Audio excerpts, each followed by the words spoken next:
Bienvenidos todos y todas a su programa Frente Radiosa, un espacio donde complicamos la política porque de eso se trata. Mi nombre es Jairén Noriega y me acompaña en la conducción Emilio Euskadi. ¿Qué tal, Emilio?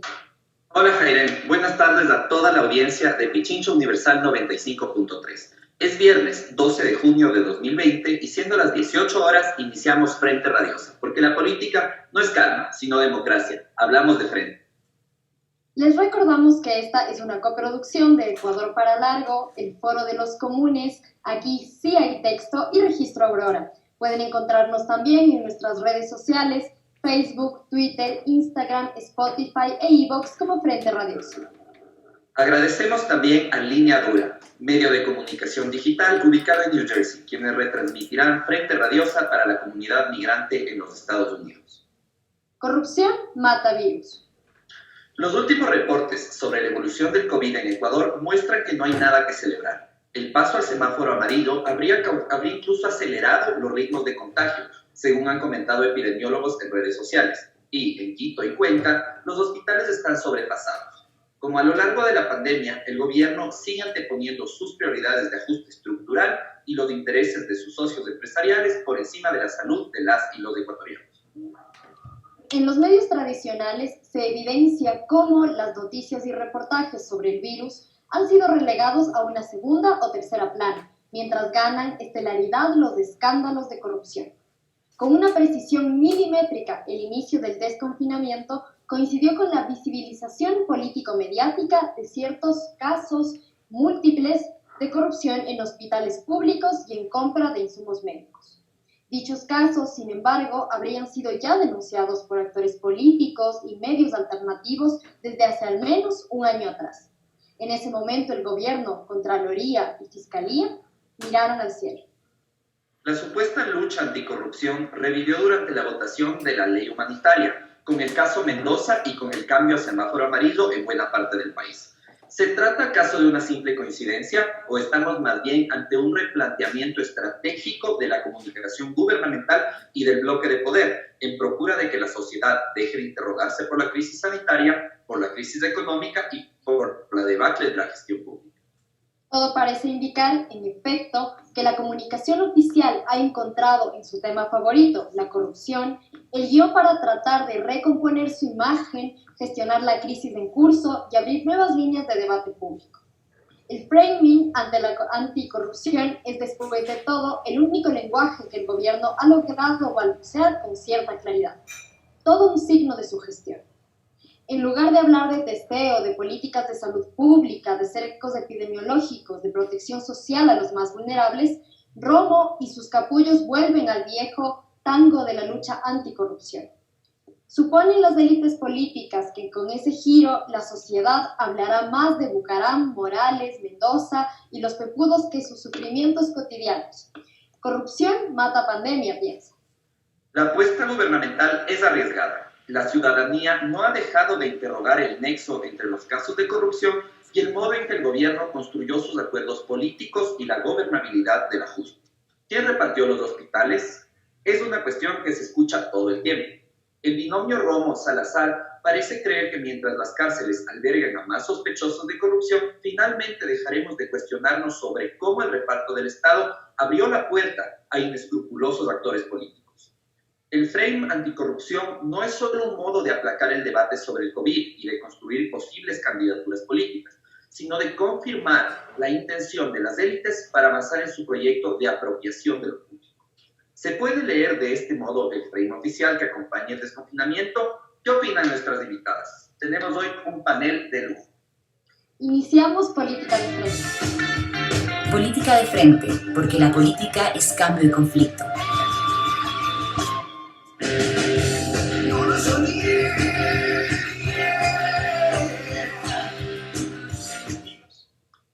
Damos la bienvenida a nuestras invitadas. Caroline Ávila, profesora e investigadora de la Universidad de la SUAY y analista en comunicación gubernamental. Paulina Recalde, directora de Perfiles de Opinión. E Isabel Ramos, profesora e investigadora en el Departamento de Estudios Internacionales y Comunicación de Flaxo Ecuador. Bienvenidas. Bienvenidas, Paulina, Isabel, Caroline. Quisiéramos iniciar, digamos, con una pregunta que nos parece importante como de contexto, ¿no? Para que todas nos podamos situar y escucharnos unas a las otras para iniciar el debate. La primera pregunta sería una lectura rápida de cómo, a su criterio, el gobierno en este momento ha manejado, digamos, su comunicación gubernamental. Sabemos que durante el momento más álgido de la crisis fue un manejo de la comunicación absolutamente desastroso. Incluso hubo un spot que generó como mucha controversia y mucho enojo por parte de las y los ecuatorianos, que era el anuncio de este cementerio como la gran, digamos, obra del gobierno de Lenín Moreno. Y ha habido varios errores de comunicación. Sin embargo, en este momento parece que el gobierno está intentando, ¿no?, como reposicionarse con el discurso de la lucha anticorrupción. Bajo ese contexto, una lectura rápida. Paulina, ¿cuál es tu criterio? Bienvenida. No, hola con todas. Emilio tiene que sumarse al género, así que hola con todas. Gracias por la invitación. Yo creo que hay que señalar rápidamente 3 elementos en torno al lugar que está ocupando la lucha contra la corrupción en este momento político del país. El primero tiene que ver con que el gobierno con esto busca retomar la que fue su promesa original. Recordemos que buena parte del anuncio de Moreno para convocar el diálogo, para convocar la consulta popular y para marcar el distanciamiento con el régimen anterior, tiene que ver con esta supuesta cirugía mayor a la corrupción. Ese es un primer elemento. Entonces busca retomar esto para reconectarse con su promesa y ubicarse desde allí para tomar distintas acciones y decisiones. El segundo elemento tiene que ver con que efectivamente, por lo que hemos visto a propósito de la votación de la ley humanitaria y de finanzas públicas, se convierte en el modo de reordenar las articulaciones políticas a la fuerza para hacer posible esta falsa gobernabilidad de colegislación entre el Ejecutivo y el Legislativo. Y desde allí, que esta fue como la primera escena, lo que hemos visto es un ajuste de cuentas, entre comillas, semana tras semana, que lo que hace es repartir nuevamente las barajas para que sus socios políticos ocupen el lugar que tienen que ocupar en este momento político. Y el tercero tiene que ver con que esto me recuerda mucho a la antesala que vivimos a la campaña política, sobre todo la de la primera vuelta de la presidencial anterior. Era un fuego cruzado, y este fuego cruzado tenía doble intención. El primero, posicionar a algunos actores como el adalid de combate a la corrupción. Ahora mismo podemos ver ya una primera señal respecto a ministros y fiscales.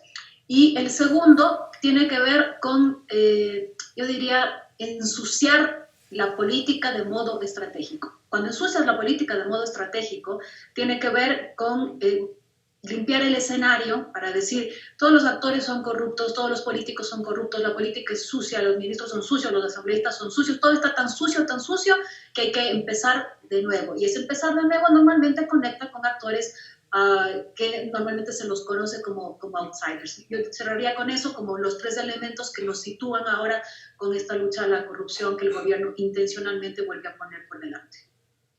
Muchas gracias, Paulina. Y recordemos también que en ese ensuciar la política de forma estratégica también responde a ciertos intereses. Vimos esta semana que se anuncia una posible digamos, concesión de ciertas administraciones de los hospitales de seguridad social del Ecuador. Entonces estamos viendo que, digamos, es un discurso que cumple distintas funciones para distintos intereses, pero que no es el de cuidar, digamos, el bienestar de las y los ecuatorianos. Bienvenida, Isabel. Una lectura, digamos, general, amplia para iniciar este debate. ¿Cómo estás? Bueno, muchas gracias por la invitación, y bueno, es un lujo estar con estas compañeras compartiendo el espacio.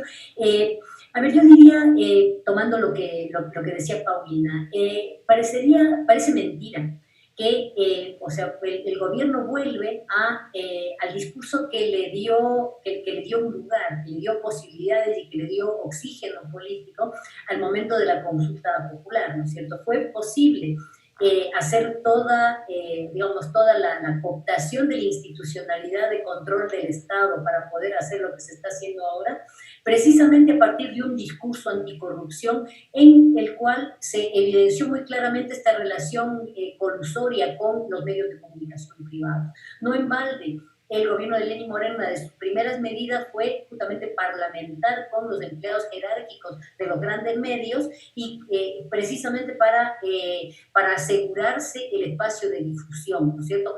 Lo único que le ha dado resultado es el discurso anticorrupción, porque el resto de la comunicación política de este gobierno no tiene, digamos, no tiene rumbo, no tiene norte, no tiene lógica. Hay cuestiones que parece que les asesorara a Drácula en persona. O sea, ver el presidente Moreno con una foto chiquita de Angela Merkel en una esquina de su computadora es algo absolutamente risible, pero que muestra esta búsqueda de golpes de efecto a lo que nos tiene acostumbrado el gobierno de Moreno. El efecto más grande de este discurso anticorrupción es precisamente su intención de acumular políticamente para abrir el espacio al recambio electoral. O sea, yo diría que, digamos, se explota algo que ya funcionó en su momento, que ya aglutinó. El discurso anticorrupción es muy...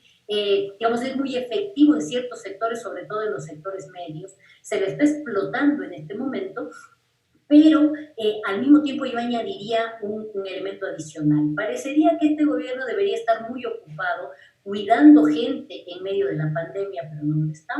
Entonces, me preocupa muchísimo que la relación incestuosa con los medios, digamos, de esta lógica colusoria, tenga su correlato también en la justicia, ¿no es cierto? Esto, el tema de no ha cesado la persecución política y se usa, y si ustedes vieron un poco como un deslizamiento del discurso anticorrupción con el tema de los responsables. Cuando los responsables están en sus filas, resulta que hay que colocarles el San Benito de correísta, ¿no es cierto? Entonces aquí la ecuación suma.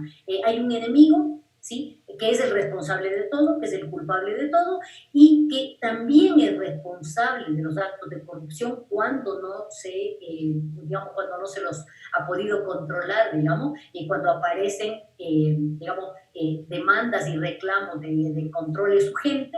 Entonces, pero me parece que esto tiene un objetivo claramente electoral. Yo me quedaría ahí por el momento, miraría esta estrategia como una necesidad del recambio para el año que viene.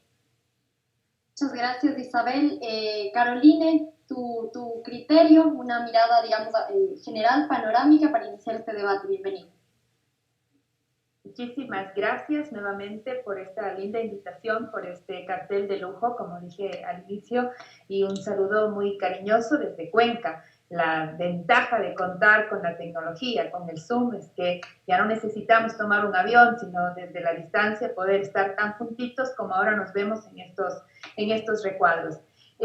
Yo solamente puedo simplemente sumarme a las palabras tanto de Paulina como de Isabel y añadir que tal vez debe ser por la distancia con la que miro este fenómeno. A mí me parece más que una suerte de articulación desde el gobierno, más bien siento que es una subida a esta noticia de la corrupción o anticorrupción. Digo esto porque es bastante riesgoso para el mismo gobierno el relato que se está construyendo. No es un relato que lo veo prefabricado, sino es un relato que están fabricándolo, tuiteándolo, buscándolo en este instante. Insisto, puede ser que es desde la distancia con la perspectiva que yo miro, la forma como a mí me llega la información siempre será diferente a la manera como en Quito se consume, pero la impresión que me deja es que no hay una suerte de planificación estructurada detrás del discurso de la anticorrupción, sino más bien una construcción constante, un relato que se está armando ahora, que se sigue tuiteando. Lo que sí me parece que han intentado construir, y muy mal, es el relato económico, que es incluso con cadenas incluidas, comisiones formadas y terribles errores además planteados. Estoy recordando la mención de Pablo Lucio Paredes para que después, yo no sé cuántas veces ustedes han visto que viene alguien y desmiente al mismísimo presidente en minutos, ¿no? En minutos. Yo no recuerdo haber visto eso mucho. En todo caso, fuimos testigos de esta vez y claro, además con todo lo que implica de parte de Juan Sebastián Roldán, decir, fue mi culpa, ¿no es cierto? Yo me hago cargo. Es una fragilidad increíble, una exposición a la que le deja muy mal parado al presidente, evidentemente, y a su ministro de Finanzas. Me parece que hubo un intento de posicionar esa gestión y esa preocupación desde lo económico que fue fallido, evidentemente. Y en ese mismo marco, en paralelo, surge el tema corrupción y parece como una oportunidad aprovechada, pero muy riesgosa porque todo va a depender de cómo termine construyéndose ese relato y hasta qué punto termina ensuciando también al gobierno. Con la estrategia planteada también por Paulina, está ensuciarlo todo para poder beneficiar probablemente a ese outsider, que no sé hasta qué punto Otto Sonnenhösner mantenga esa posibilidad de externo, libre de mancha. Podría ser que esa podría ser la estrategia, y un buen posicionamiento de Diana Salazar, que hasta cierto punto también puede beneficiar. El problema es que, si bien es cierto, nos tiene a todos hablando de la corrupción, lo cual ya es un ganar para el gobierno hasta cierto punto, es decir, que yo estoy con este relato y la gente está hablando de corrupción y ya no está hablando de COVID, o ya no está hablando de mis errores con el Ministerio de Salud o con la preocupación y la prevención en términos de salud, al final del día yo no sé cuánto esto le aporta en términos de aprobación de gestión, en términos en este momento ya de dar un legado, de sostener una agenda. Siguen siendo la estrategia del golpe de efecto, ¿no? Que estos palos que se comienzan a dar y que no necesariamente surgen con eficiencia resultados. Entonces, todavía veo bastante errática la estrategia comunicacional. Habrá que ver qué otras cartas bajo la manga tiene Gustavo Ix para mantener este camino. Hemos establecido, muchas gracias Carolina, hemos establecido que la lucha anticorrupción o el discurso de la lucha anticorrupción siempre ha sido el espacio de oxígeno del gobierno, pero como bien menciona Carolina, es también una jugada bastante riesgosa, porque ya no estamos en el mismo contexto en el que inició la supuesta lucha anticorrupción.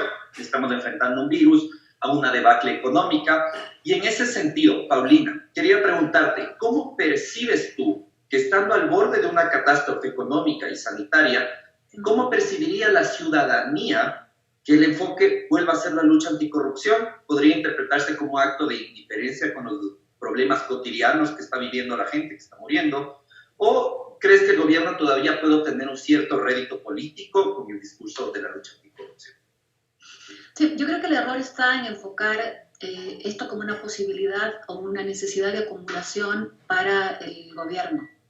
Quiero decir, yo no concuerdo con Caroline cuando dice que esto puede ser una jugada riesgosa para el gobierno o que puede no generarle en términos de aprobación un rédito o en términos de la imagen, porque es un gobierno y es un presidente que, espero que se entienda bien el adjetivo que voy a utilizar, es un presidente que es insignificante. Quiero decir que en términos del juego político y más aún en términos del juego 2021 es absolutamente irrelevante. Entonces, da lo mismo que se mantenga con las cifras de 10% de credibilidad, da lo mismo que deje o no un legado, porque esto ya se da por sentado que es innecesario o irrelevante. La apuesta es más bien, pensemos en el amplio sentido del bloque de poder, es abrir el campo a qué y a quién. Abrir el campo a la acumulación de qué actores. Cuando digo ensuciar la política, me refiero justamente a dejar por fuera, de algún modo, a los actores organizados, a los actores políticos, a los que de frente están haciendo política, para situar eventualmente a quien se haya ubicado por fuera, entre comillas, de esto, como quien vendría a sanear esto. Es decir, el gobierno normalmente en su discurso tiene un estigma a priori contra la organización política. No en vano, en pleno momento de la crisis, el propio diario público saca una nota diciendo hay una organización política que se está reuniendo.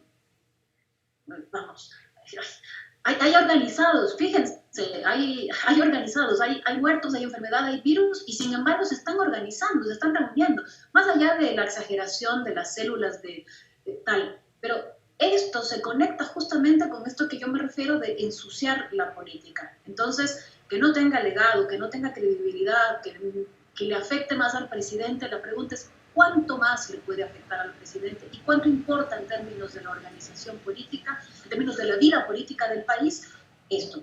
Y la otra cosa con la que se conecta esto de ensuciar la política tiene que ver también con ensuciar lo público. Porque lo que estamos viviendo en este momento, el presidente en el informe a la Nación, cuando se refiere muy brevemente a los casos de corrupción, él dice, esto es herencia del sistema de compras públicas que nos había dejado el gobierno anterior. Personas que defienden y yo diría que hasta exaltan el perfil de quienes están gobernando ahora. Leía, por ejemplo, que Silvia Buendía decía, el correísmo sembró la corrupción, él sembró la semilla, y lo que está pasando ahora es que está floreciendo. Entonces, tú ensucias triplemente, ensucias la política, ensucias al adversario y ensucias también lo público. Las compras públicas son el origen, o el sistema de compras públicas es el origen. Y entonces, ¿qué sucede? Que hay un modo que podría ser visto como bastante más virtuoso de operar, que es haciendo un bypass al Estado. Entonces, si no funciona el sector público o el modo en el que se hace esto desde el Estado, entonces, bueno, hagamos un fideicomiso y que lo administren notables. Hagamos una fundación y que sea vía donaciones, que llegue los mecanismos de protección en vez de hacer inversión pública. Entonces, la intención tiene que ver con quién y cómo acumula desde estas tres instancias la concentración o el modo de administrar el poder hacia 2021. Entonces, Moreno puede terminar con 3% de credibilidad, que en estricto rigor da lo mismo. Muchas gracias, Paulina. Parece ser efectivamente que el enemigo del bloque de poder es el Estado y más ampliamente la sociedad en su conjunto, sobre todo el Estado representado como el contrato social, como el espacio donde disputamos el poder todos y todas. Sin embargo, Isabel, quería preguntarte, ¿cómo crees tú que percibe la ciudadanía en un escenario de crisis que el enfoque sea la lucha anticorrupción? ¿La gente se da cuenta de que esto es una estrategia comunicacional? ¿Cómo crees tú que es el abordaje ciudadano de la lucha anticorrupción?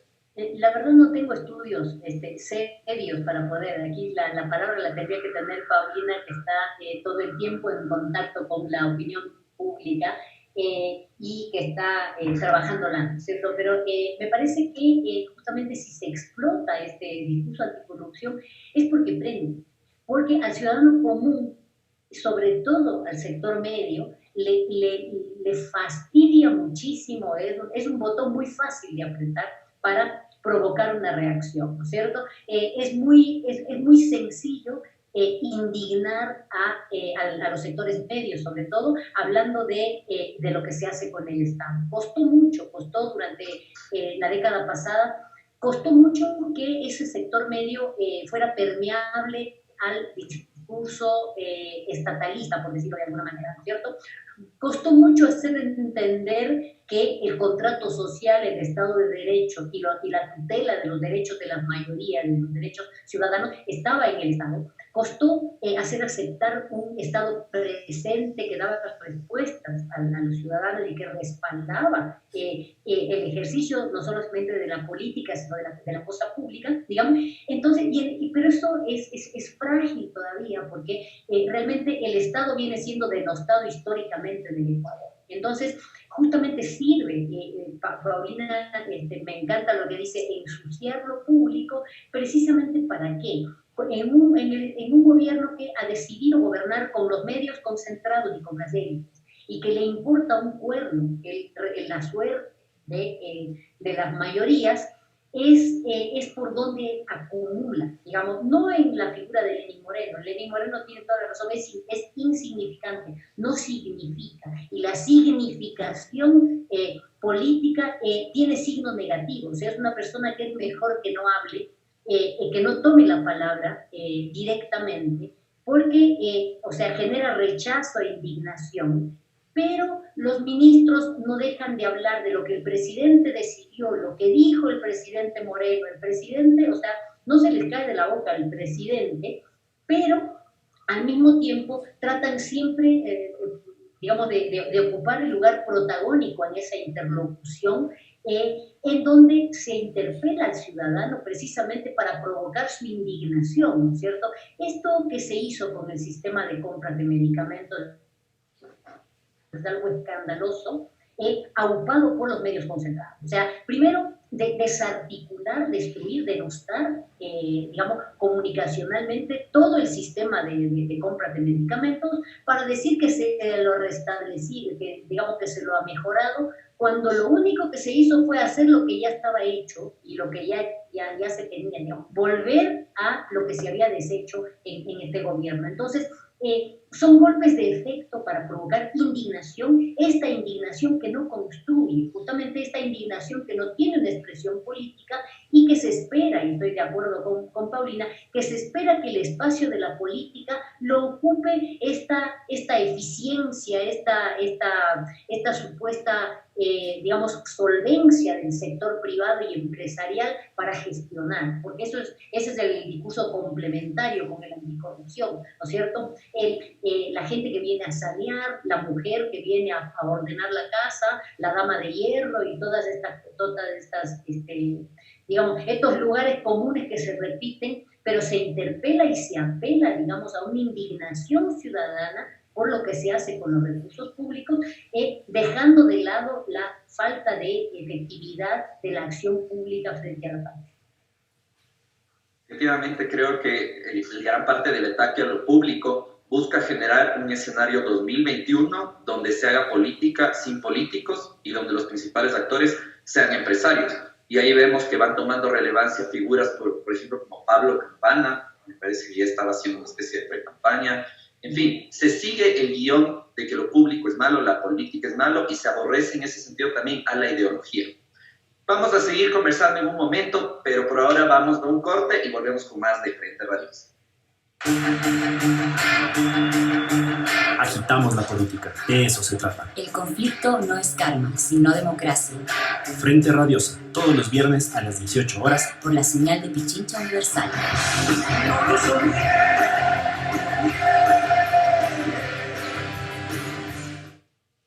Seguimos con nuestro programa Frente Radiosa. Les recordamos que estamos en la señal de Pichincha Universal 95.3 FM. Además, pueden vernos a través de la señal de Facebook Live de Pichincha Comunicaciones o seguirnos a través de nuestras redes sociales, Twitter, Facebook e Instagram como Frente Radiosa.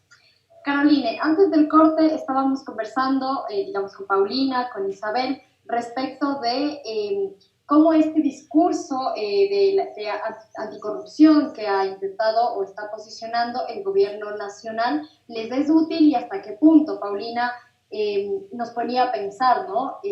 Este discurso se está posicionando para favorecer a quienes y para favorecer, digamos, qué escenarios, ¿no?, posibles en el 2021. Y entonces hablábamos un poco cuál es el rol que, de acuerdo con este discurso anticorrupción, está teniendo el Estado. ¿Tú qué opinas respecto de lo que han dicho Isabel, Paulina, tu propio criterio, ¿no?, sobre cómo ha sido el manejo del discurso, cuán perjudicial puede ser para un gobierno que está tan desgastado y que quizá está abriendo más bien, como decía Paulina, campo a que otras personas, otros actores por fuera del círculo político del presidente Moreno puedan, digamos, entrar con fuerza en 2021? Me parece que establecí hasta cierto punto el criterio en el comentario anterior. Sin embargo, me quisiera concentrar un poco hacia el rol de los medios de comunicación. Tanto Paulina como Isabel han hecho con muy claro argumentos, ¿no es cierto?, sobre lo que está haciendo en este momento la comunicación gubernamental. Y en la pregunta anterior, de alguna manera se esbozó la interrogante sobre qué es lo que la ciudadanía piensa. Y si bien es cierto, no es mi rol preguntar a la gente, es de Paulina, pero uno sí puede, gracias también a los estudios que nos entregan investigaciones serias como la de Paulina, es que el desempleo sigue siendo una preocupación, la situación económica sigue siendo una preocupación para la gente y obviamente, qué duda cabe, el tema de salud. Lo interesante es que en estos últimos días, como estamos con el tema de la corrupción, estos temas laborales, estos temas económicos han perdido espacio en agenda pública. Cuando hablo de agenda pública me refiero sobre todo a los medios de comunicación. salvo hoy día que se habló sobre el veto del gobierno, de la ley humanitaria, el tema no estaba en la agenda, ¿no? Y eso llama la atención, porque se supone que los medios de comunicación están llamados justamente a poner las alertas, a poner los puntos sobre las IES, a hablar de alguna manera como una suerte de mediación de la preocupación de la ciudadanía. Y al ser una caja de resonancia, Isabel lo ha denunciado claramente, yo también lo he hecho cada que he podido, el comportamiento de los medios de comunicación es una suerte de caja de resonancia que se ha roto muy pocas veces. A mí me parece que el COVID ha ayudado un poco a romper esa suerte de cámara de efecto, pero, efecto de cámara, perdón, pero me parece que vuelven de nuevo, ¿no? Vuelven de nuevo a poner la agenda gubernamental en escena y a no discutir aquellos elementos que sabemos que preocupan a la sociedad, pero que no necesariamente están en la agenda gubernamental. Si se ponen a hablar de desempleo, muy poco ha hecho este gobierno, por ejemplo, para poder sanear esas circunstancias. Inclusive podrían decir que la ley humanitaria ayuda a preservar el empleo. Mucha gente estaría en desacuerdo de una tesis como esa, y sin embargo no se están haciendo las preguntas adecuadas. El tema del presupuesto en el ámbito social fue un tema de un par de días, no ha habido un seguimiento al asunto. Inclusive más bien son los estudiantes en las redes sociales que han intentado insistir en esa problemática que no termina de cuajar, diremos así, como problema en cuestión en los medios de comunicación, salvo, de nuevo, titulares ligeros que podrían en uno que otro día salir. Entonces, evidentemente, si es que el gobierno tiene una agenda y esa agenda intenta colocarla con los propósitos que sean, y que Paulina e Isabel lo han descrito bastante bien, la pregunta que a mí me queda es, ¿y el rol de los medios de comunicación en poner la agenda de preocupación de la ciudadanía por sobre la agenda gubernamental? ¿En qué quedó? Parece que seguimos teniendo esa gran dificultad en nuestro sistema medial de no saber leer, de no cumplir ese rol que deberíamos tener con la sociedad. Muchas gracias, Carolina. Isabel, más allá de la estrategia política, ¿se podría hablar de una depuración interna, si se quiere, del bloque de gobierno, o solo se trata de una reconfiguración de fuerzas con miras electorales? Realmente es difícil saber, o sea, es importante tener conciencia de que el gobierno no es un bloque, ¿no es cierto? Entonces, que se están expresando ahí distintos tipos de tensiones entre distintos sectores de la élite. O sea, no en balde tenemos al Partido Social Cristiano, o sea, la expresión de la burguesía exportadora, digamos, en la vereda del frente, ¿no es cierto? O en la vereda del frente para la galería, digamos. Entonces, evidentemente hay, los funcionarios y sus voces predominantes, o digamos, las voces salientes que se imponen a codazos y a expensas del otro ministro o del otro sector del gobierno, además de marcar una comunicación errática, lo que está evidenciando es las tensiones entre los distintos mandantes efectivos, digamos, que son los que quieren ocupar el Estado en su beneficio propio. Entonces, lo que me parece, yo no la tengo, realmente hay que hacer una lectura más finita de a qué sectores de poder económico, financiero, responde cada funcionario con su propia agenda. O sea, Carolina hablaba de la agenda mediática y hay que lamentar realmente que esta ocupación del espacio de los medios públicos y que esta cooptación a cambio de prebenda tipo pautas, cargos, en fin, de los medios de comunicación privados, produzca esta pobreza de análisis de lo que realmente tendríamos que mirar, ¿cierto? ¿A quién representan los funcionarios que hablan y que salen, ¿cierto? ¿A quién representa, por ejemplo, o digamos, quién está detrás de esa intención de posicionar a la fiscal Diana Salazar, que desde bastante tiempo viene siendo preparada como el recambio político de un sector que no da la cara? ¿Cuál es el papel que está teniendo los funcionarios de los ex ruptura, digamos, en esta disputa intestina. ¿Cuál es el papel clave? Esta articulación del vicepresidente entre las distintas oligarquías y élites guayaquileñas, por ejemplo, también con una pata de intereses en los medios de comunicación.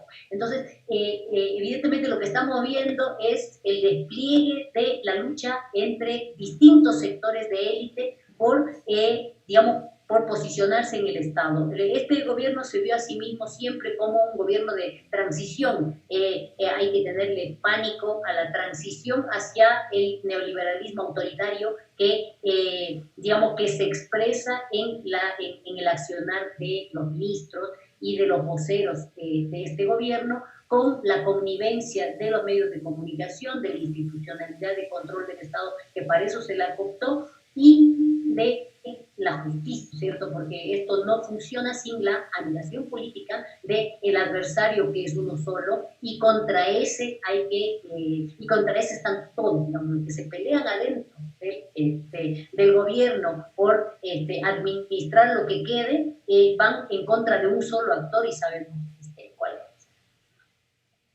Paulina, la misma pregunta que le hicimos a Isabel. Más allá de la estrategia política, ¿podemos hablar de una depuración interna del bloque de poder o se trata solamente de una reconfiguración de fuerzas con miras electorales?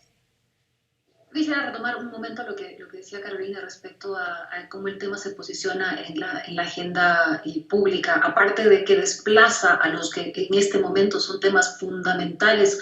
Si pensamos que la vida es la que está en cuestión ahora, no estamos hablando de la vida, de la salud, del empleo, desplaza entre comillas, pero además hay una cosa que es interesante, es el modo en el que se piensa, se trata y se aborda la corrupción, para lo que los medios y las redes abonan mucho.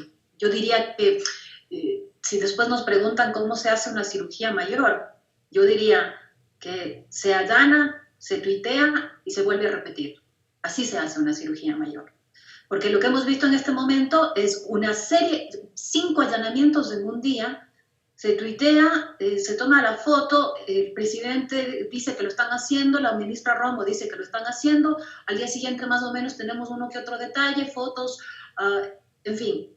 Pero esta espectacularización del modo en el que se trata la corrupción, no solamente que lo vuelve un show, que es una parte muy importante, sino que además naturaliza el modo en el que la justicia actúa respecto a distintos temas.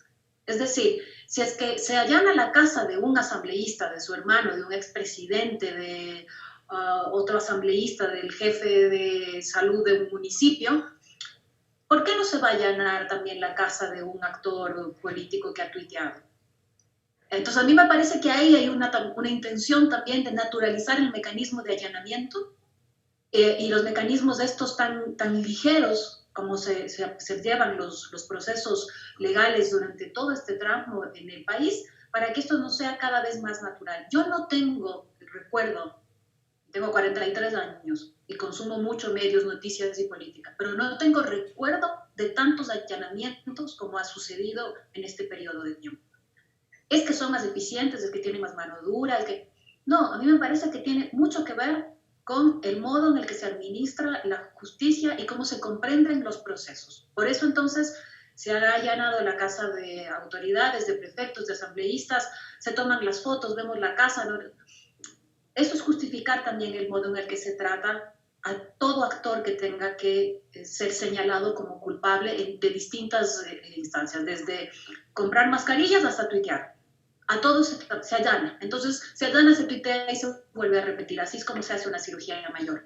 Lo otro, si es una depuración del bloque de poder, yo no diría que es una depuración, yo diría que es el modo en el que se reconfigura el poder, es decir, qué lugar está ocupando cada uno de los capitales y los bloques de poder dentro de esta red, de este orden, ¿no? Y no es la primera vez, ya lo vimos en su momento cuando salió, por ejemplo, el consejero Santiago Cuesta, ya vivimos una de estos enfrentamientos con declaraciones un poco pasadas de tono, salió de escena. Los ministros en este momento de este gobierno son rostros de distintos capitales que están ocupando un lugar dentro del gobierno. Y lo que está sucediendo con esta parte, que es apenas la parte más visible de lo que realmente debe estar sucediendo, es un signo de cómo podría estar sucediendo este reacomodo de los poderes en torno al gobierno. Sí, evidentemente también tiene la intención de al mismo tiempo generar esta suerte de terreno de avanzada para los actores políticos que pudieran ser incómodos en el próximo proceso. Es decir, no nos extrañe que con la celeridad que han querido pretender que se han tratado los casos durante estas 2 semanas, sea la misma celeridad con la que se traten procesos pendientes para sacar actores incómodos hacia 2021. Carolina, Yo más allá de la... Sí, continúa. o sea, porque diremos que estamos en esta misma ronda, digamos, Sí, pero sí. me quiero quedar con lo primero que dijo la Paulina, porque estaba particularmente preocupada por esa práctica, la práctica de la escandalización tuitera, además de instancias que en ningún momento están llamadas a hacerlo. Se confunde terriblemente la rendición de cuentas de la Fiscalía con el show y el escándalo que se ve en las redes sociales. Fuimos testigos de lo que pasó, por ejemplo, en lo posterior, los días posteriores al acuerdo de octubre pasado, con una invasión absoluta a la privacidad en ese momento de la prefecta de Pichincha. Y hubo todo rechazo a ese tipo de exageración mediática, inclusive partiendo de las redes sociales. Cuando vimos el juicio del caso Sobornos, era interesantísimo analizar, yo creo que ahí nos quedamos, la academia, todavía cortos en estudiar cómo la Fiscalía le dio ese encuadre, ¿no es cierto?, pero desde sus redes sociales, pero con un efecto mediático increíble, gracias obviamente al manejo que los medios han hecho con la agenda que tienen, evidentemente, pero producían inclusive un espectáculo, ¿no es cierto? Tenían una suerte de anchor contratado con todo el backstage, ¿no es cierto? ¿Se acuerdan? Contando los hechos y los argumentos de la Fiscalía, que son solamente un lado de un proceso y en donde nos hemos olvidado de los derechos que tienen todos los acusados. Y vemos exactamente ese mismo, de alguna manera, formato que se repite con lo que están ahora poniendo, ¿no es cierto?, con la familia Bucaram, con la misma, el caso del joven la novia del joven metido en en fin, todo este tipo de historias confeccionadas en el soporte, muy maglujiana yo, en este soporte tecnológico que viene a ser Twitter, ¿no?, que le está dando forma y fondo a un contenido y que es sumamente peligroso, sobre todo cuando está la institución judicial involucrada, cualquiera que sean sus distintos departamentos. Entonces, jueces, fiscales, los mismos abogados, el momento que mediatizamos los procesos, ya las discusiones no se debaten en las cortes, se debaten en la corte de la opinión pública. Y ahí se sancionan, ahí se castiga, ahí se lastima, y poco importará quiénes son culpables o inocentes para los jueces, para los abogados, para los tratos en donde deberían trabajarse estos temas, sino es en los medios de comunicación y sobre todo es en las redes sociales en donde se dictan sentencias. No hemos podido, creo yo, poner las alertas suficientes a este tipo de prácticas que superan un gobierno, que superan una política gubernamental, que necesitan ser analizados con mucho más trasfondo, ¿no?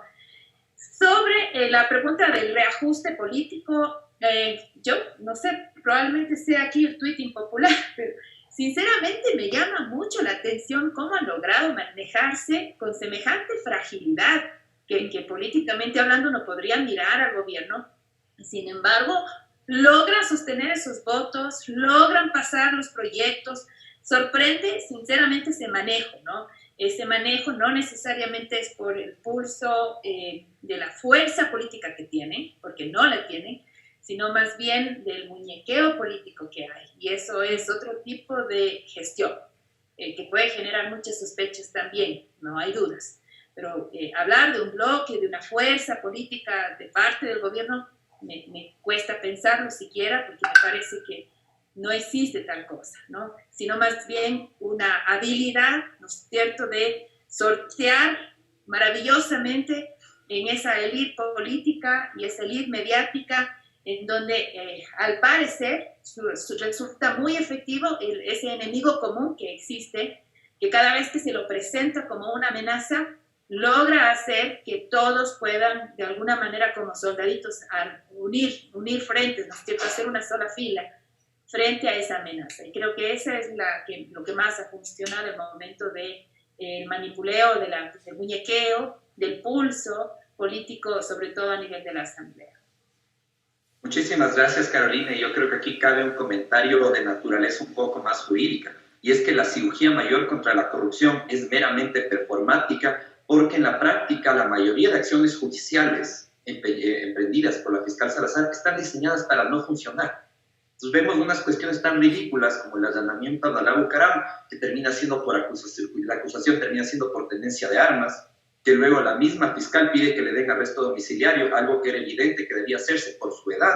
Es decir, toda la concepción jurídica detrás de la cirugía mayor a la corrupción está esencialmente viciada. Entonces vemos una estructura judicial al servicio de una bomba mediática, y ahí termina la cuestión. Es sumamente grave y es muy preocupante desde yo hablando como abogado. En ese sentido, Isabel, quería que nos des unos comentarios de cierre. Estamos ya sobre el tiempo en una conversación interesantísima. Por favor, dinos una conclusión final para el 2021. ¿Cómo se reconfiguraría el framing comunicacional? ¿A quién beneficia? ¿A quién no? Quedamos contigo. A ver, el encuadre, justamente el encuadre noticioso, el encuadre informativo, depende justamente del interés del momento. Entonces, justamente, ¿cómo se va a reconfigurar? Hasta el momento viene rindiendo, en este momento está rindiendo el discurso anticorrupción. Pero hay una cosa peligrosísima que tú has destacado ahorita. Hemos naturalizado con esta espectacularización del allanamiento y de la acción de la justicia, muy entre comillas, ¿sí? Hemos naturalizado la violación de dos derechos fundamentales al menos, muchos más, pero dos al menos, ¿no es cierto? La presunción de inocencia y el debido proceso.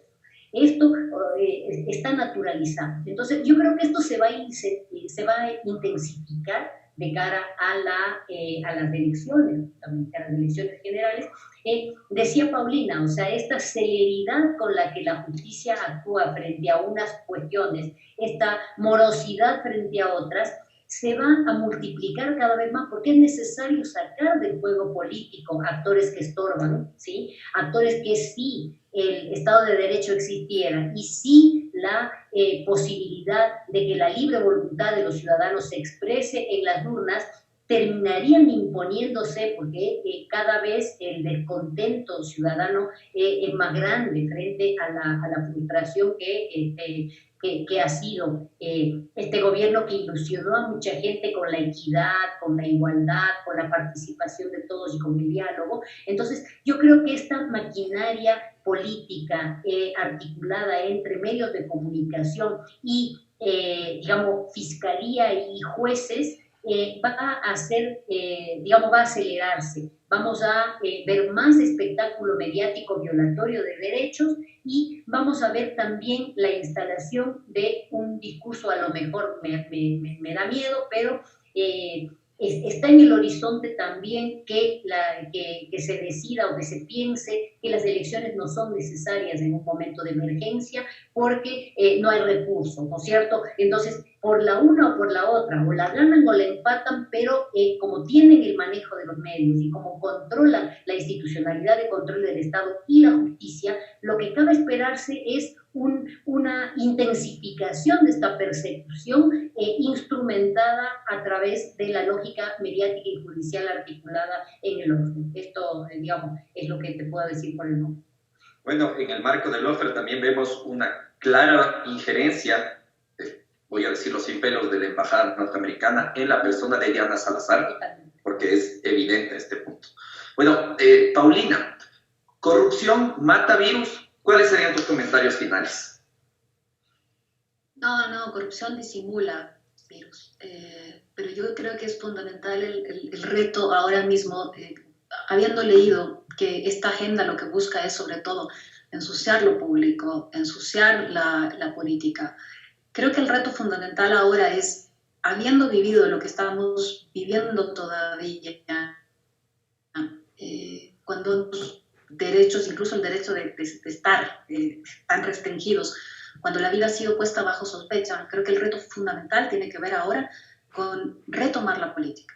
O sea, poner la política de frente, como en Frente Radiosa. Poner la política de frente y hacer una relectura del lugar de lo público. Si es que dejamos pasar este momento con todas las instancias que han sido afectadas en el país por pandemia y por recorte, si dejamos pasar este momento, la deuda con el país puede ser de muy largo plazo. Entonces no es el tema de dejar pasar la corrupción, que se entienda bien, no es que se disimula la corrupción, no es que se cree que no hay corrupción, es el modo en el que hay que enfrentarla, el modo en el que hay que leerla y procesarla, lo que es necesario para hacerle frente a esta situación del país. E insisto, cuidado con dejar que esta espectacularización ensucia lo público, ensucia la política y estemos viviendo una campaña light, una campaña liviana en 2021 con un fuego cruzado que deje por fuera lo fundamental en este momento, que es repensar el mundo de la vida. Y el mundo de la vida es el mundo del trabajo, el mundo de la organización, el mundo de la política, la salud, la educación pública. Eso es lo fundamental ahora. Efectivamente es necesario volver a repensar cómo ser ciudadanos en un contexto post-pandemia y sobre todo cómo luchar para recuperar un concepto mínimo de país. Concuerdo contigo totalmente. Caroline, ¿la corrupción mata el virus? ¿Mata la pandemia?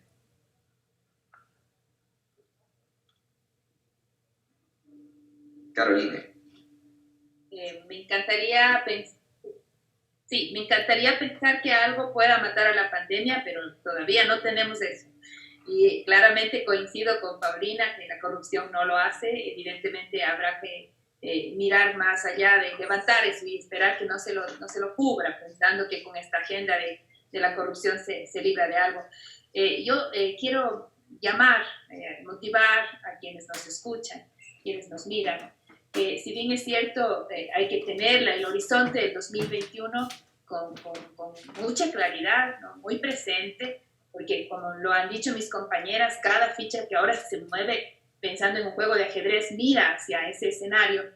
La manera de poder ser más cuidadosos y justamente recogiendo las palabras y las preocupaciones de las compañeras es no olvidarnos que todavía estamos en el 2020, ¿no? En el que todavía ahí tenemos grandes preocupaciones, grandes problemas en todos los ámbitos, desde la salud, que no hay duda, es lo que nos ha preocupado principalmente, en lo económico, en la educación, que se ha hablado poco, creo que necesitamos hablar más sobre eso, ¿no? Para comenzar, luego en la familia, el tema de la salud mental que va a venir a continuación, los efectos post-pandemia. En fin, ¿qué sociedad es la que estamos construyendo? ¿Bajo qué relato vamos a salir cuando estemos en los siguientes semáforos? ¿Qué está pasando en este momento en Amazonía, ¿no? Con el tema del contagio bastante importante en ese sector, muy abandonado, además. Entonces, comencemos a mirar también el 2020 con esa misma preocupación con la que estamos mirando el 2021 y quizá de esa manera podamos corregir hasta cierto punto desde los medios de comunicación esta agenda manipulada, porque al final del día la comunicación gubernamental no deja de ser una suerte de manipulación, ¿no? Pero no hay un contrapeso, entonces se requiere ese contrapeso vivo, activo, que como al parecer los medios, sobre todo los tradicionales, no necesariamente lo están ejerciendo, pues desde la ciudadanía y desde los espacios alternativos vale la pena insistir en ese juego, el necesario contrapeso a una agenda que siempre estará supeditada a los intereses de quienes están en este momento en el poder, cualquiera que esté.